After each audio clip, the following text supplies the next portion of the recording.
Welcome, everybody. Thanks for joining us. My name is Rick Becker. I am the project coordinator for the Great Fishing Line Tube Adventure project. And for those of you who aren't familiar with it, you'll find out during the presentation why we called it that. And what we're doing is basically a project reboot, because this project was pretty heavily impacted by COVID. And we'll go into that a little bit more as I go through some of the slides. So first thing we'll talk about, make sure that I've got. Okay, so here's the agenda. We'll talk about the problems with monofilament fishing line. And I'll give you a little project background and an overview of the project. We'll talk about the project mission that we developed and the goals that we set out for the project. And we'll also talk about the monofilament tube map that we put together. We've established some keys to success. And then we'll talk a little bit about the problem here in Galveston County. Is it big? Is it small? And why is this whole project important? We'll also talk about COVID impact, and we'll talk about the WIFM. And for those of you who may not know what the WIFM is, you'll find out later on in the presentation. And then we'll end it with a final thought, and we'll have some time for questions. So what is the problem with fishing line? Monofilament line is flexible, and it has a high shock strength. So if you think about if you've ever gone fishing and you've got that fish, big, small, whatever, tugging on that line, trying to get free, that line can take a lot of that shock that occurs. So it's very strong. It's available in just a rainbow of colors, and it's very hard for the fish to see underwater. And it's inexpensive. Ironically, the things that make this so appealing for anglers is the very things that make it a serious threat when it's discarded improperly in the environment. It's not biodegradable. Animals can become entangled very easily, leading to injury, starvation, or an agonizingly slow death. Swimmers and divers can become entangled and leading to dangerous situations. Line can foul boat propellers and shafts. And when it does, the repairs that result from that can be very expensive. And it cannot be recycled by normal plastic recycling centers. You'll see the picture to the right here. This was a group, there was probably about a dozen of us all together. And over on the Texas City dike, collected for about 2 hours. The dike is about 5 miles long, and we collected from less than a quarter of a mile. And this, that is the monofilament that we collected in those 2 hours. So it is a big problem here in Galveston, particularly over on the Texas City dike.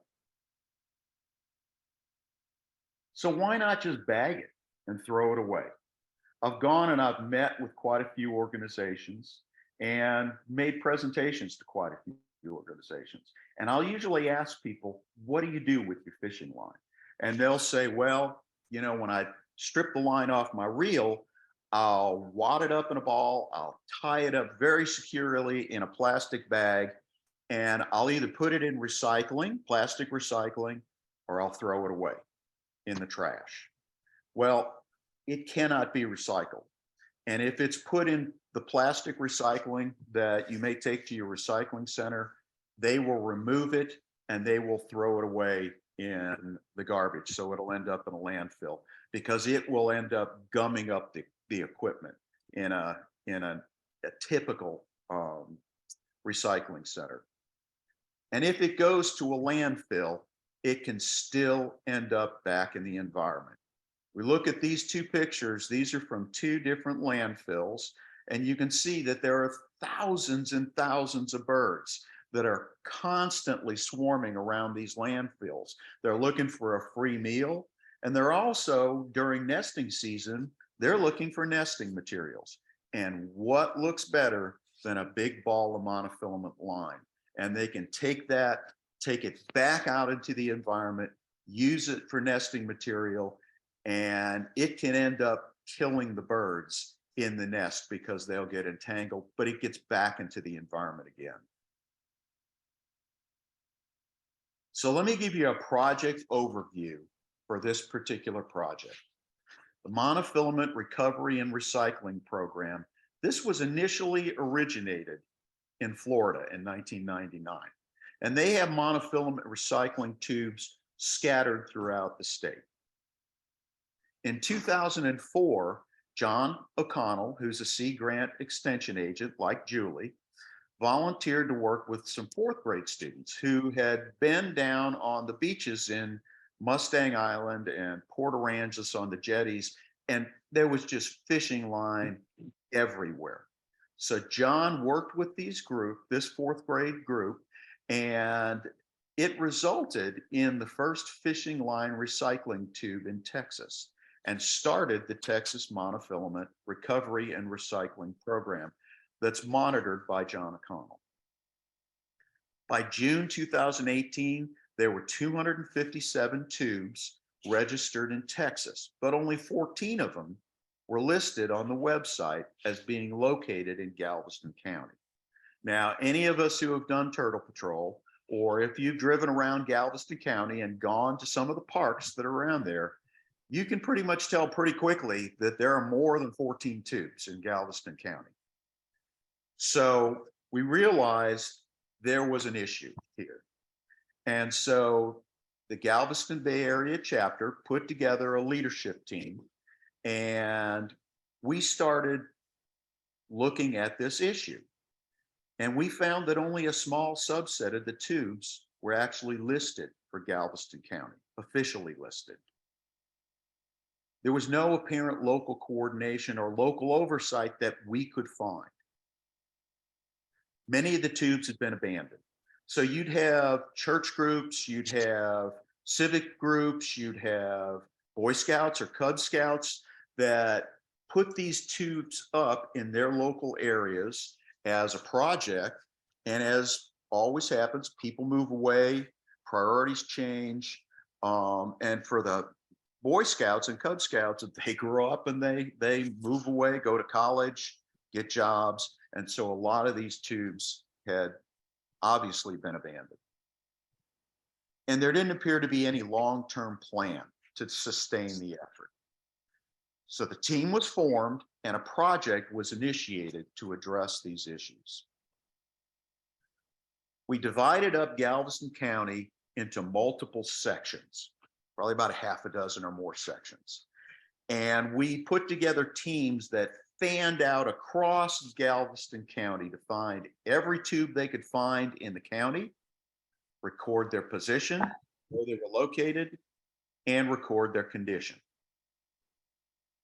And so began the Great Fishing Line Tube Adventure. Now, while these groups were out there trying to find these tubes, and they were doing it by Google Maps, Apple Maps, their knowledge of the local area, their knowledge of local fishing areas. While they were out, we got together and we decided we needed a mission for this project. So the mission that we came up with was community members coming together to educate and encourage everyone to collect and responsibly recycle fishing line to keep our wildlife safe and our waterways clean. We also developed some goals, and we were lucky because we adapted 3 of our 4 goals right from the Florida Monofilament Recovery and Recycling Program. They were perfect and they fit our situation exactly. The first was we wanted to heighten awareness about the negative impacts that fishing line has on us, on marine life, and on water quality. We also wanted to decrease the amount of fishing line that's being improperly discarded into the natural environment. We wanted to increase the amount of fishing line being recycled. And the fourth one that we added and we felt was one of the most important goals was to change behaviors by encouraging anglers to educate other anglers. If you think about a lot of the folks who fish, particularly on the Texas City Dike, and I see them going over to the turtle hospital, volunteering over there. They're lined up on that wall, fishing for flounder.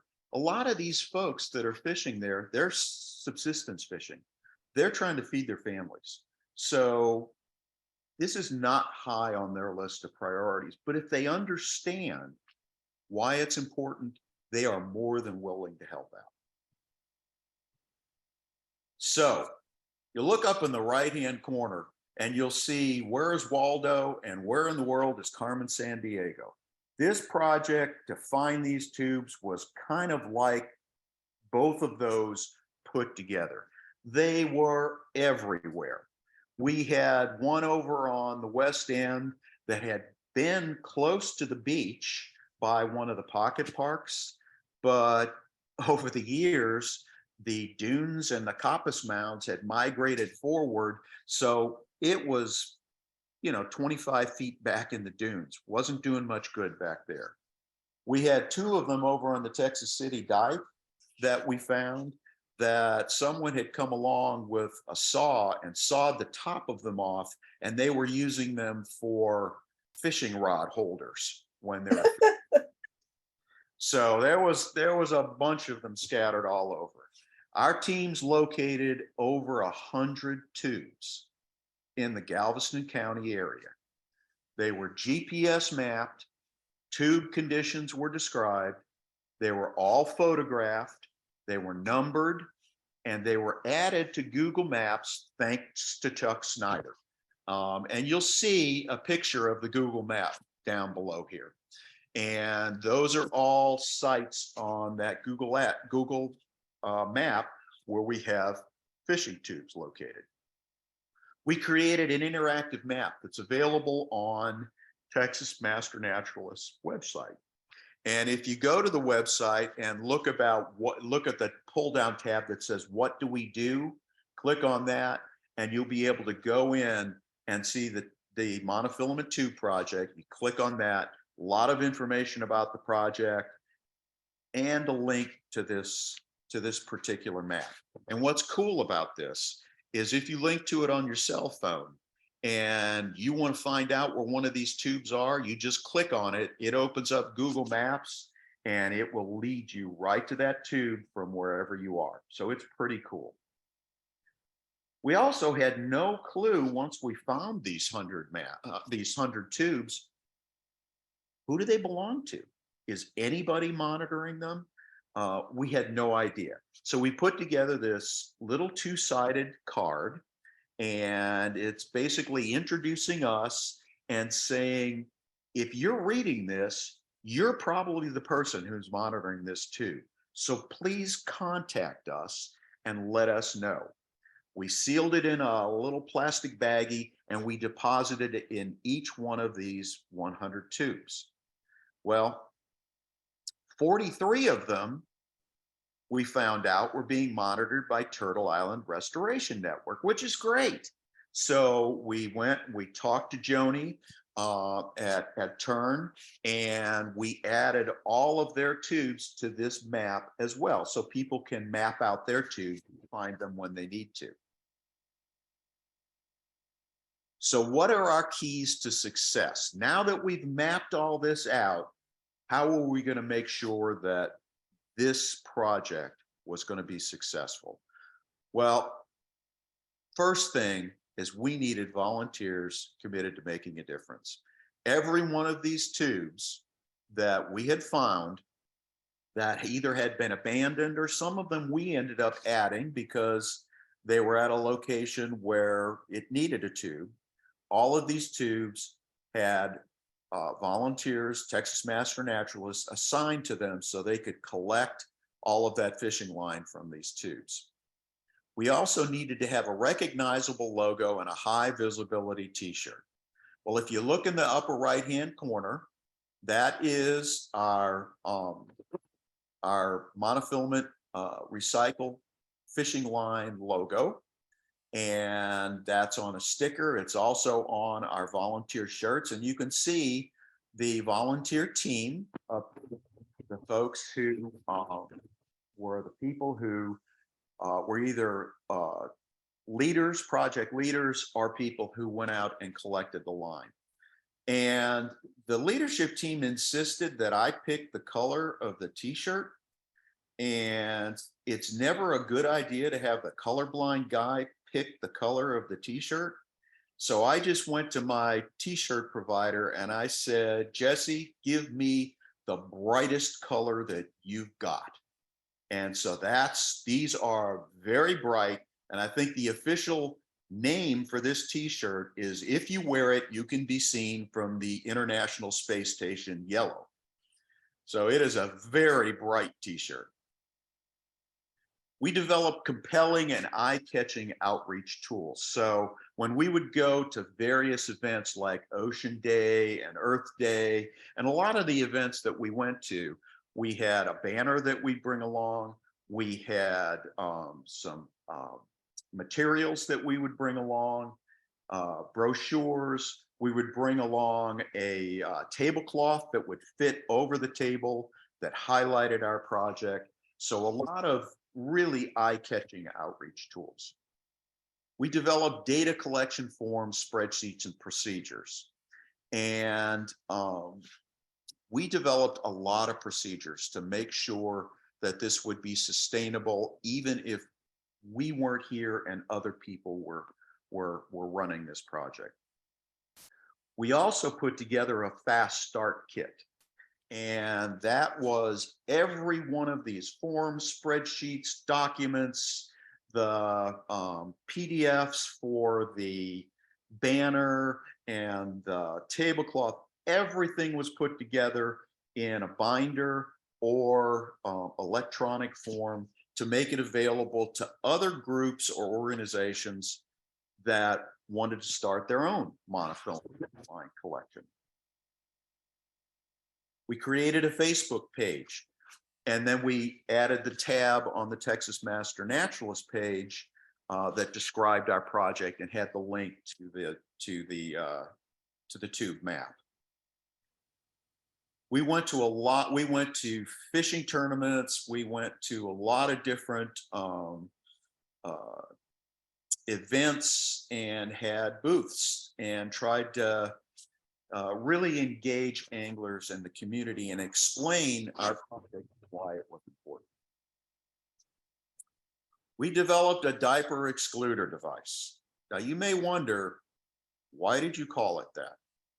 What we found was that if there was not something, if this was just the open end of this tube, for some reason that is beyond my understanding, it looked like the perfect place to deposit half-eaten food, soda cans, beer cans, and used diapers. So we put together this little diaper excluder device that now there's just a little slot that you can fit fishing line in, but you're gonna have a tough time sticking a diaper in there.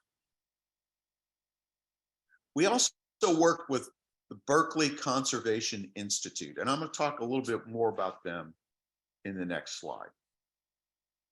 And we developed and installed improved signage so that people really understood what these tubes were there for.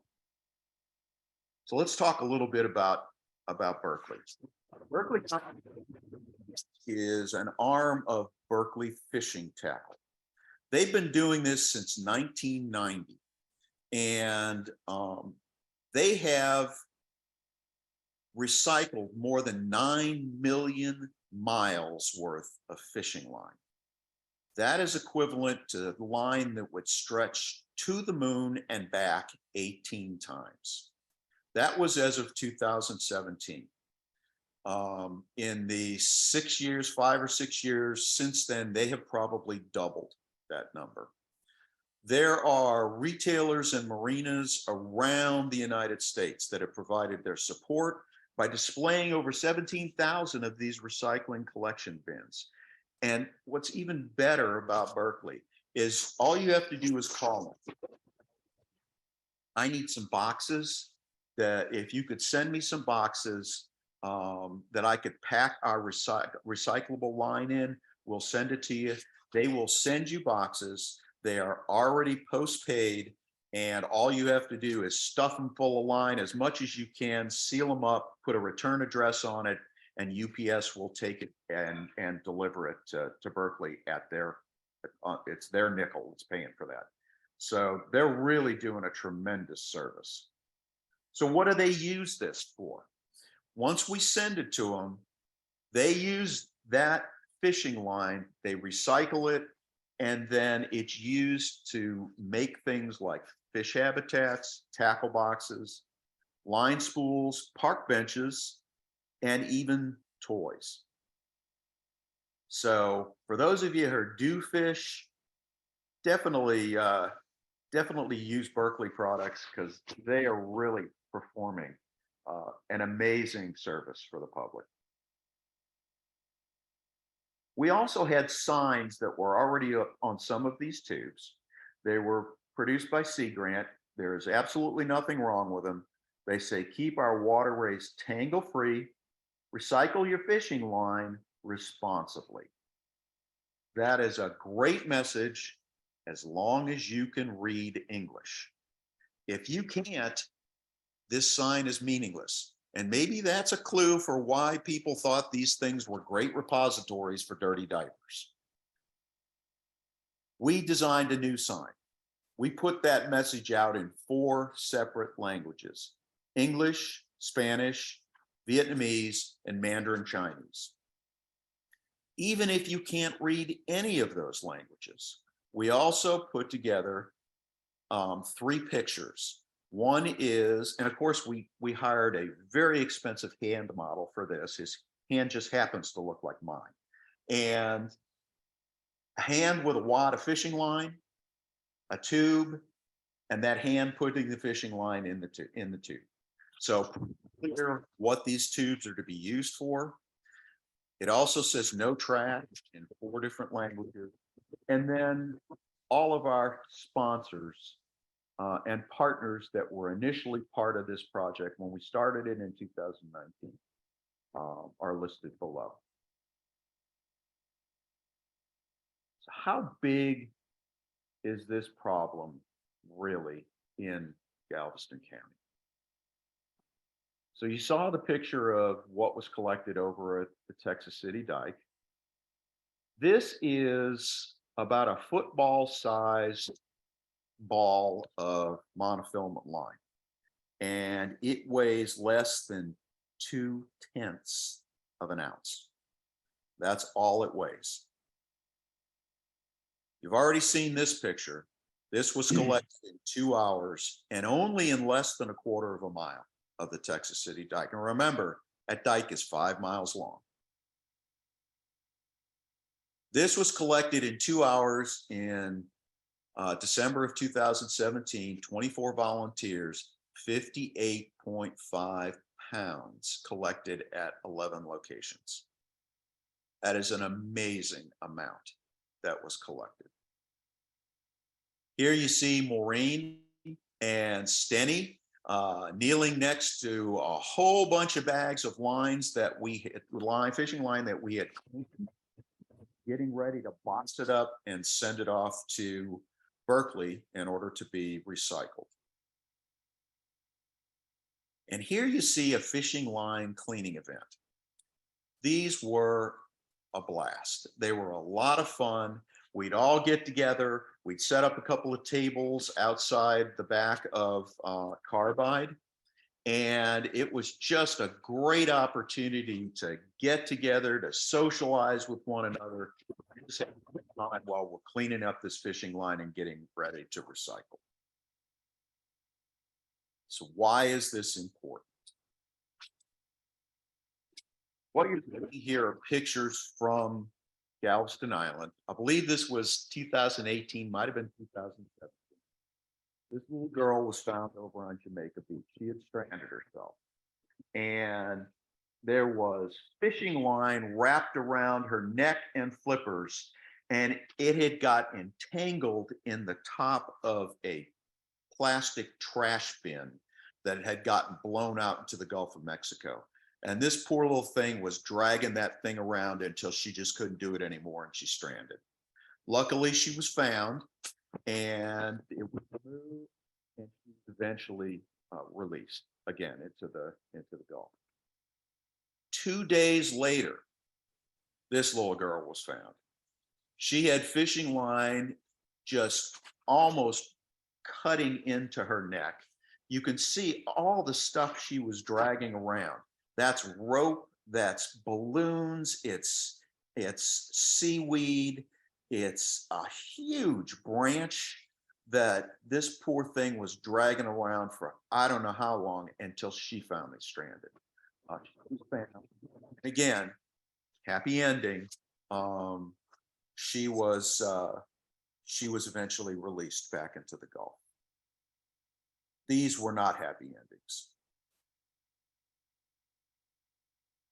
The oyster catcher here was on Galveston Island, and if you look at its foot is mangled because it had been just wound up so tightly with fishing line. And I'm sure this great blue heron probably did not survive if someone was not able to capture it and remove that line. So it is a problem. And really being able to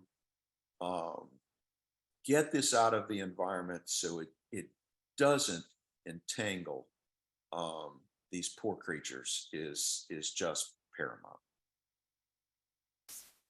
So COVID-19. The impact we had prior to COVID-19, we started the project in early 2000 and actually, yeah, I think it was 2019. For 2018. We discovered and described and mapped over 100 tubes, and we had folks that were assigned to those tubes. We recycled 56 pounds of fishing line. We had over 3,000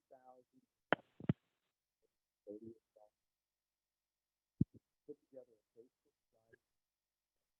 Rick, I think we're losing your audio.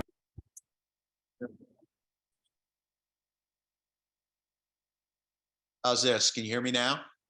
Yes, much better. Okay. So we had about 130 followers on Facebook.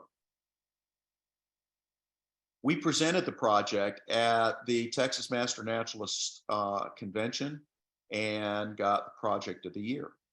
And we also constructed 150 monofilament tubes for the Houston Zoo project that they were going to be running over on the Texas City Dive. And that was going to be a scientific study. And what they were going to do is take these and set them up in 3 groups of 50 separated by a certain distance.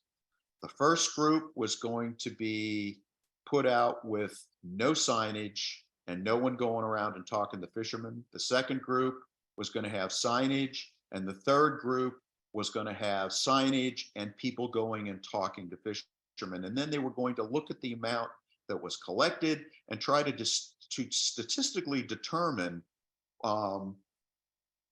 what was having the best bang for the buck, the most impact for the amount of effort that was put out. And then COVID happened. And all outreach was halted. No face-to-face meetings at all. The line cleaning events stopped completely because we wanted to keep people safe. And the Houston Zoo project also stopped. And they're trying to rebuild the momentum for that again. And that would be a great study to know what the most effective method of putting these tubes out would be. So how can you help? We're going to need people to monitor bins and collect fishing line. We need new volunteers to monitor bins.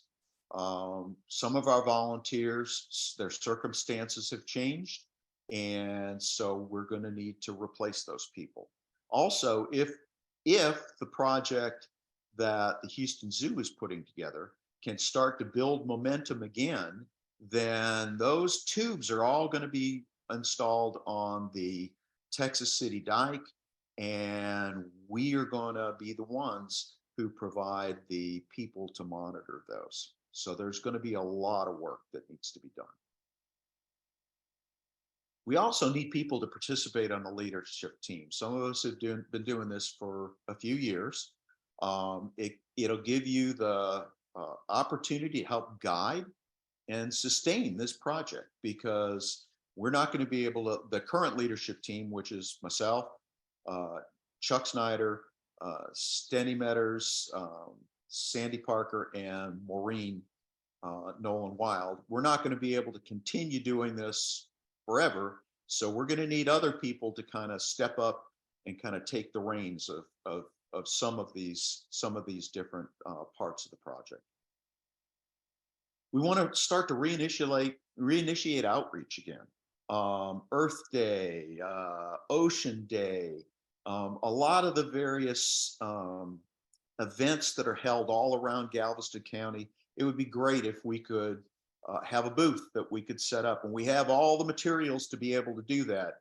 It's just, we wanted to get to a point where we felt it was safe enough for us to be able to go out and do that and not put people at risk. And we want to encourage others. You've all seen this presentation now. For some of you, it's new. Some of you, you've seen it before, but anglers are willing to help and participate if they understand why it's important. So having you go out and talk to them about this is a great way for them to know that this is important and what they can do to help. So the WIFM. I spent my career at Mobil and ExxonMobil and made a lot of presentations there. And we used to tell people, whenever you made a presentation, you better understand the WIFM. When you go to an organization or a group or a leadership team or management, and you're making a presentation, you better clearly understand what's in it for me, for them. So what's in it for you? You'll have a direct and measurable impact on plastic pollution. One of the very frustrating things, I think, for all of us is the problem, the plastic pollution problem is so massive and so intractable that it is just hard to get your arms around it. And really finding something that you can do to make a difference. And that's what this project allows you to do. You'll help save birds, the mammals, and sea turtles from deadly fishing entanglements. We've had multiple sea turtles over the past couple of months who have ended up over at the Texas A&M Center for Sea Turtle Research Hospital because they were tangled in fishing line. We had one little Kemp's Ridley who came in to us, probably a first-year hatch from last year, about as big as a small dinner plate, and he had a fishing lure wrapped around fishing line attached to him that was almost as big as he was. So helping to eliminate that is very important. You're going to be able to build Texas Master Naturalist hours, but in a way that fits your schedule and is convenient for you. Some of these tubes only need to be monitored once a month. Some of them once every 2 weeks. And I'm sure Ann Anderson will tell you, probably during the height of the summer, she does the monofilament tubes for the Turn network out on the fishing piers. And I'm guessing she probably does it once a week, just because of the volume of fishing out there. but it'll depend on the tube that you volunteer to monitor, how often, and you'll know how often you need to monitor it. And you can lead by example. Anglers can see what you're doing. Ann has told me that she wears her fishing recycling program t-shirt when she goes out and collects line. And on the back of that t-shirt, it has in big letters, volunteer at the top, fishing line recycling program, ask me how it works. And I know people, she's told me many times that people have stopped her and asked her, hey, how does this program work? So it's a great way to lead by example. And you get to enjoy the outdoors while you're having an impact and making a difference. So I'm going to close it out with a final thought. I've done a lot of these presentations to a lot of different groups, and a lot of times someone will come up to me and say, you know, this is great. I'm glad your organization is doing this. I'm very thankful for it. But my gosh, there's so much, and the problem is so vast. What you're doing amounts to a single drop in the ocean. But what is the ocean but a multitude of drops? Where we're going to begin to have an impact is as more and more people get involved and more people start building programs like this, that's where the real impact is going to happen. So thank you all for listening, and I'll open it up for questions.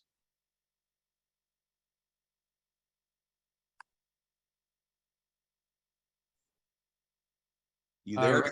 I had a question, or I'm sorry, did I interrupt someone else? No, go right ahead.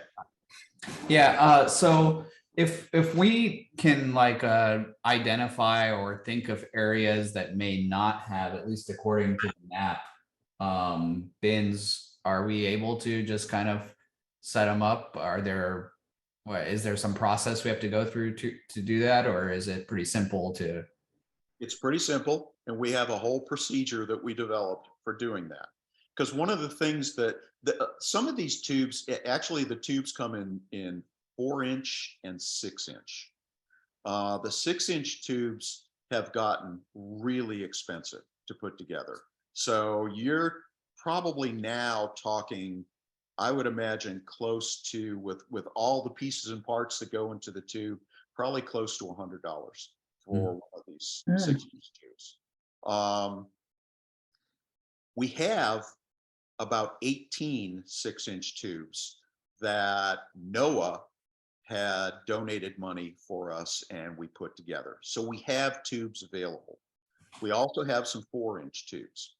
So if someone wants to become a volunteer and to do this, we're going to have an educational version of this where we'll get together and talk about how you collect line and how you would propose one of these sites for new tubes.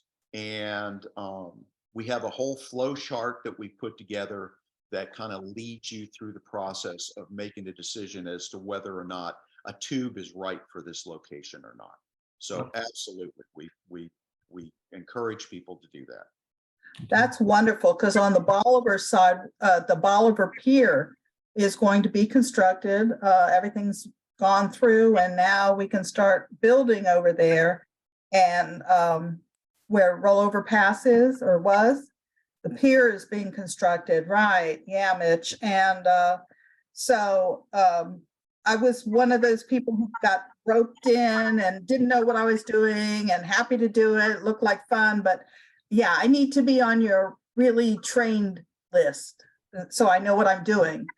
Well, one thing I would suggest is if you want to be a volunteer, either collect line or to volunteer for learning more about the leadership team, please put your name in the chat so we know that you want to be a volunteer, and we will set up a separate meeting so we can start training folks. And we had actually Ann Anderson, who's on the line, came and helped us do a training because she has done it for years for Turn.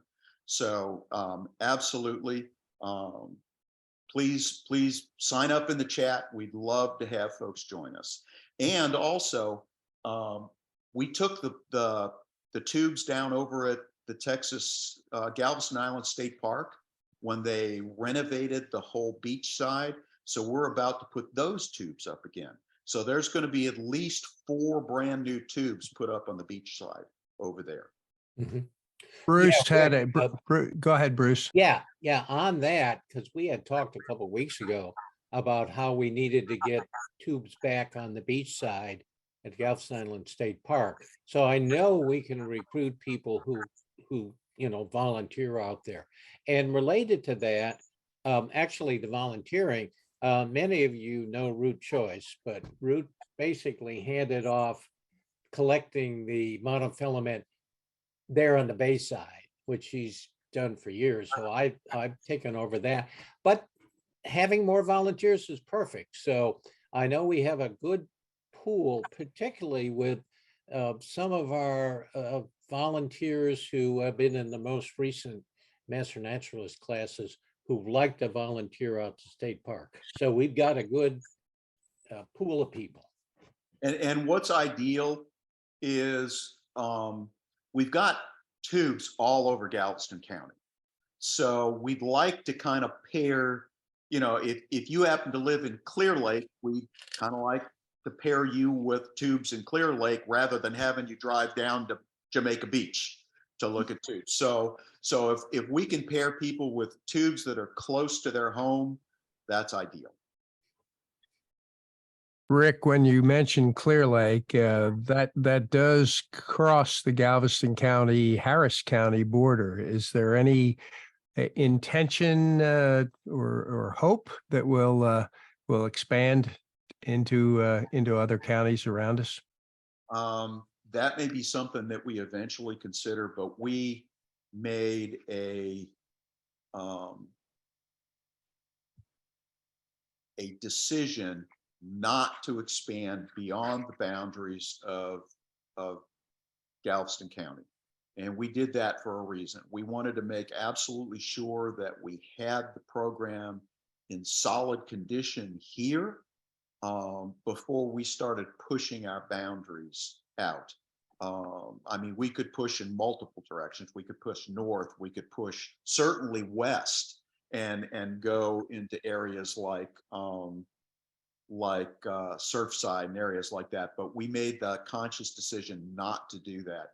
And as it turned out, it was the right decision because COVID had a pretty big impact on the project. So if we would have expanded too far, too fast, it would have come back to bite us. Great, thank you. I'm Mitch Philpott, aka Mono Phil, because I live 5 blocks from the Texas City Dike, and I'm always out there. My pickup truck has been like trained to anytime I see a big wad of monofilament, it just pulls off the road by itself. I like the idea of now that Galveston Park is opened up, we're getting out there. The pier on Bob Roach is not even built yet. We're in there from the get-go, and that is the way to do it. Yeah, yes. So that's great. And I fish out on the Texas City Dike all the time, crab. I used to collect oysters before it was restricted. But I talked to the fishermen out there, and they are all very positive. I'm always positive. I never say, "Oh, look at the trash." No, I said, "Look how much less trash we have." I'm always positive about it. And I've had fishermen say, "Oh yeah, there's some monofilament over here, and help me out." So it's if you're out there, connect with them and always be positive. Right, exactly. That is the most important thing to do because it really is critical. As I said in the presentation, having anglers police other anglers is the way this is gonna, it's the way. It's not some tree hugger from someplace coming and talking to them. It's another angler who's saying, "Hey man, do you know why this is important? And that message will just cascade through the Angular community.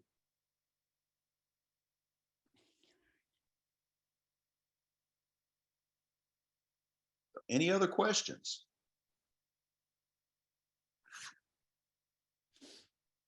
Well, if there's no other questions, looks like we can finish a little bit early. Thank you all for coming and spending an hour with me. And hopefully we'll be able to see you either on the monofilament collection team or the leadership team, or I'm going to be scheduling a monofilament line cleaning event pretty soon over at Carbide. So hopefully we can see folks over there. Rick, we do have a number of comments in the chat, people expressing some interest in going forward. So we'll be looking at that. Sounds great. Thanks. Thank you, Rick. Thank you, you're- Rick. It was excellent. Excellent presentation. Very, very good. Thank you. Thank you. We'll talk to you all later. Thanks, Rick. You're Awesome welcome. job. Awesome. Thanks. Bye-bye. Absolutely. Thank you. Bye. Bye. Aye. See y'all later. I could remember.